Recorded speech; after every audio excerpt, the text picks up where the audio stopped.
بسم الله الرحمن الرحيم. والفجر وليال عشر والشفع والوتر والليل إذا يسر هل في ذلك قسم لذي حجر ألم تر كيف فعل ربك بعاد إرم ذات العماد التي لم يخلق مثلها في البلاد وثمود الذين جابوا الصخر بالواد وفرعون ذي الأوتاد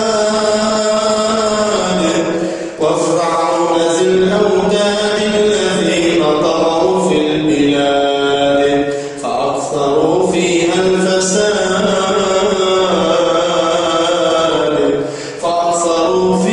الفساد فصب عليهم ربك صوت عذاب إن ربك لبالمرصاد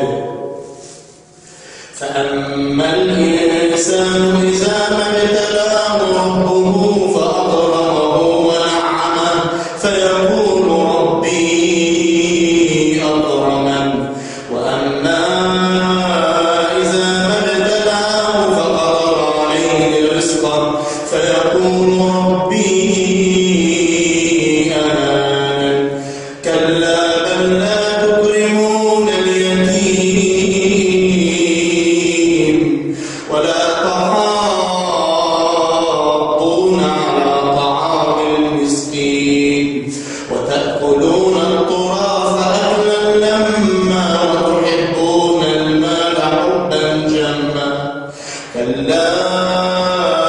إذا دكت الأرض دكا دكا وجاء ربك والملك صفا صفا جيء يومئذ بجهنم يومئذ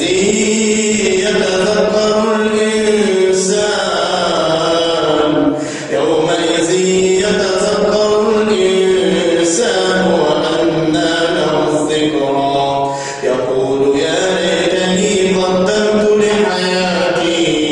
فيومئذ لا يعذب عذابه أحد ولا يوثق وثاقه